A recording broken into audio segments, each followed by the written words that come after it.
अवधूत चिंतन श्री गुरुदेव दत्त. श्री स्वामी समर्थ. तुम्हा सगळ्यांचं आपल्या चॅनलमध्ये खूप खूप मनापासून स्वागत. आज आहे जया एकादशी. जया एकादशी हा दिवस खूप महत्वाचा आहे. खरं तर प्रत्येक महिन्यामध्ये 2 एकादशी येतात. एक शुक्ल पक्षामध्ये येते आणि एक कृष्ण पक्षामध्ये येते. आणि आजची जी एकादशी आहे तिचं नाव जया एकादशी आहे. खरं तर एकादशी हा दिवस भगवान विष्णूसाठी समर्पित आहे. बरेच लोक एकादशीचं व्रत करत असतात जे दुसऱ्या दिवशी म्हणजे द्वादशीला सोडतात. पण ज्यांना व्रत करणं शक्य होत नाही त्यांनी ह्या दिवशी भगवान विष्णूंची सेवा आवर्जून करावी. आज जया एकादशीचं अवचित्त साधून प्रत्येकाने आपल्या घरात भगवान विष्णूंची सेवा आवर्जून करावी आणि जे काही पिंपळाचं झाड आहे तिथे दिवा लावायचा आहे. कुठली सेवा करावी आणि कसा दिवा लावावा तेच आपण आजच्या व्हिडिओमध्ये बघणार आहोत. सगळ्यात आधी जया एकादशी व्रत केल्याने आपल्या मनातल्या इच्छा पूर्ण होतात. आपल्या आयुष्यात जे काही संकट आहे, जे काही दुःख आहे ते कमी होतात आणि जो काही आपला भोग आहे त्याची तीव्रता सुद्धा कमी होते. पण काही कारणांनी ज्यांना व्रत करणं शक्य होत नाही त्यांनी आवर्जून या दिवशी भगवान विष्णूंची सेवा आवर्जून करावी. बऱ्याच घरात एकादशीच्या दिवशी एक दिवसीय श्री व्यंकटेश स्तोत्रमचं पठण करायची पद्धत आहे. एक दिवसीय म्हणजे एकाच दिवशी 21 वेळा श्री व्यंकटेश स्तोत्रमचं पठण करायचं असतं एकादशीच्या रात्री. एकादशीची रात्र म्हणजे ज्या दिवशी एकादशी असते त्या दिवशीची रात्र. आता समजा आज एकादशी आहे तर आजची रात्र.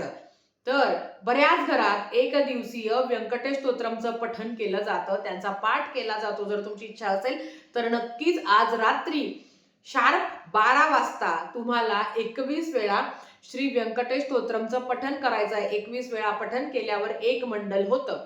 मग तुम्ही ते संस्कृतमध्ये पठण करू शकता किंवा तुम्ही प्राकृतमध्ये पठण करू शकता. तुम्हाला जसं जमेल तसं तुम्ही करू शकता. पण कमीत कमी 21 वेळा पठण करावं की जेणेकरून एक मंडल होईल. ताई, आम्हाला रात्री 12 वाजता करणं शक्य होत नाही. आपण जेव्हा दिवा लागण्याची वेळ असतो तेव्हाही तुम्ही पठण करू शकता. मग तुम्ही 11 वेळा करा. तुमची इच्छा असेल तर तुम्ही 16 वेळा करा, 1 वेळा करा, 3 वेळा करा, 5 वेळा करा. आणि रात्री 12 वाजता जी व्यंकटेश स्तोत्रमची सेवा आहे, जे अनुष्ठान आपण करत असतो, ज्यांची इच्छा आहे की मला करायचं आहे त्यांनी आज करू शकता. पण काही कारणांमुळे जर रात्री 12ला तुम्हाला करणं शक्य नसेल तर तुम्ही आज दिवसभरात कधीही श्री व्यंकटेश स्तोत्रमचं पठण तुम्ही करू शकता. विष्णू सहस्रनाम अतिशय उच्च कोटीची सेवा.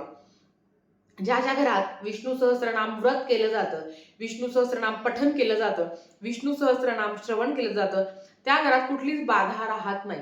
एखाद्याला बाहेरची बाधा असेल तर त्याने आवर्जून श्री विष्णू सहस्रनामाचं पठण करावं.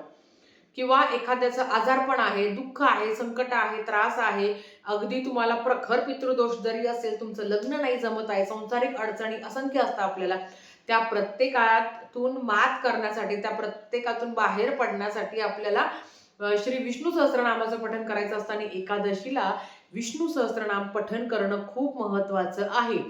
अर्थात संस्कृतमध्ये आहे, वाचन करणं शक्य होत नाही त्यांनी बिंदास युट्यूबला लावून द्यायचं, श्रवण करायचं. म्हणजे तिथे युट्यूबला पण लावून द्यायचं, त्याच्याबरोबर आपणही वाचायचं.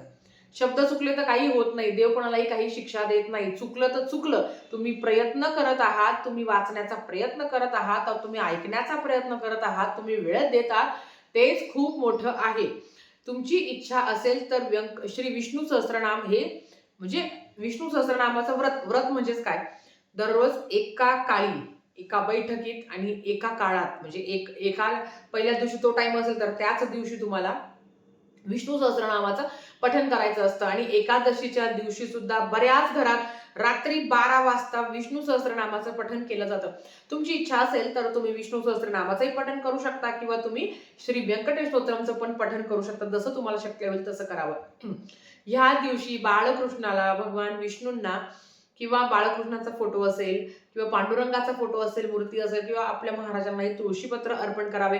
ओम नमो भगवते वासुदेवाय नमः या मंत्राचा मंत्र जप जेवढं तुम्हाला जमेल तेवढं तुम्ही करू शकता. आणि संध्याकाळी आपल्याला पिंपळाच्या झाडाखाली एकादशीला दिवा लावायचा असतो. एकादशीच्या दिवशी तुम्ही दक्षिणेकडे तोंड करू नका, पूर्व पश्चिम या पद्धतीने तुम्हाला दिवा लावायचा असतो. आणि आपल्याला भगवान विष्णूंना प्रार्थना करायची असते. ओम नमो भगवते वासुदेवाय नमः या मंत्राचा मंत्रजप करायचा असतो. एकादशीच्या दिवशी पिंपळ वृक्षाची सेवा केल्यानेही आपल्या आयुष्यातील अडचणी कमी होतात. जे काही संकट आहे, दुःख आहे ते कमी होतं आणि आपल्यालाही अध्यात्माची प्रगती होते, आपल्याला ज्ञानाची प्राप्ती होते, आपल्याही मनोकामना पूर्ण होतात. जर नक्कीच तुमच्याकडे जर वेळ असेल तर आज दिवसभरात व्यंकटेश स्तोत्रमचं तुम्ही पठण करू शकता किंवा रात्री करा. रात्री नाही शक्य होतं, दिवसभरात तुम्ही कधी करू शकता किंवा श्री विष्णू सहस्रनामाचं तुम्हाला पठण करायचं आहे, दिवसभर तुम्ही कधी करू शकता. ज्यांना काहीच करणं शक्य होत नाही त्यांनी श्रवण करावं. आणि मी जीव तोडून नेहमी सांगत असते, ज्या ज्या घरात श्री विष्णू सहस्रनामाचं पठण केलं जातं त्या त्या घरातलं वातावरण बदलतंच. तिथली आर्थिक, शारीरिक, मानसिक सगळ्या प्रकारची परिस्थिती कमी होते. आपला काम, क्रोध, मद, मोह, मत्सर, ईर्षा सगळ्या आपल्या कमी होतात. श्री विष्णू जगाचं चालन करता, जगाचं चालक, मालक, पालक आहे ते साक्षात आपले महाराज आहे ते. तर ते आपलं दुःख का दूर होणार. सकाळी उठल्यावर काहीच नाही, एक शिस्तच लावायची. सकाळी उठलं, अगदी आंघोळ नसेल केली तरी तुम्ही विष्णू सहस्रनामाचं श्रवण करू शकता. ऐकायला कुठलं बंधन नाही की तू आंघोळच केली पाहिजे तरच तू ऐकायचं नाही. जेव्हा तुमची ही सवय होईल तेव्हा ते सूर, ते लय, ते वाक्य सगळं तुमच्या कानी पडतील. हळूहळू तुमचंही पाठ होईल.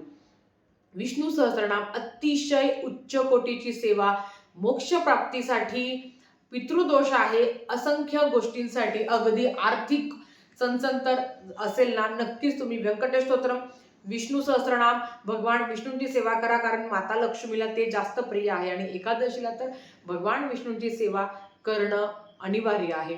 काही नाही ना, ओम नमो भगवते वासुदेवाय नमः किंवा विष्णू गायत्री मंत्र, ओम नारायण विद्महे वासुदेवाय धीमहि तन्नो विष्णू प्रचोदयात, जसं तुम्हाला जमेल, जिथे तुम्हाला जमेल तिथे तुम्ही सेवा करा. पण दर एकादशीला विष्णू सहस्रनामाचं पठण तुमच्या घरात झालं पाहिजे. अगदी नाही रात्री 12 वाजता शक्य होतं, तुम्ही दिवसभरात कधी करू शकता. पण याचा अनुभव खूप छान येतो, मनातल्या इच्छा पूर्ण होतात आणि मेन म्हणजे शांतता मिळते, शांती लाभते, जी लाख मोलाची आहे. आजकाल पैसे देऊनही शांती मिळत नाही. मनशांती खूप महत्वाची आहे. आणि जेव्हा आपण श्रवण पठण करत असतो ना, याने सुद्धा खूप चांगले अनुभव येतात.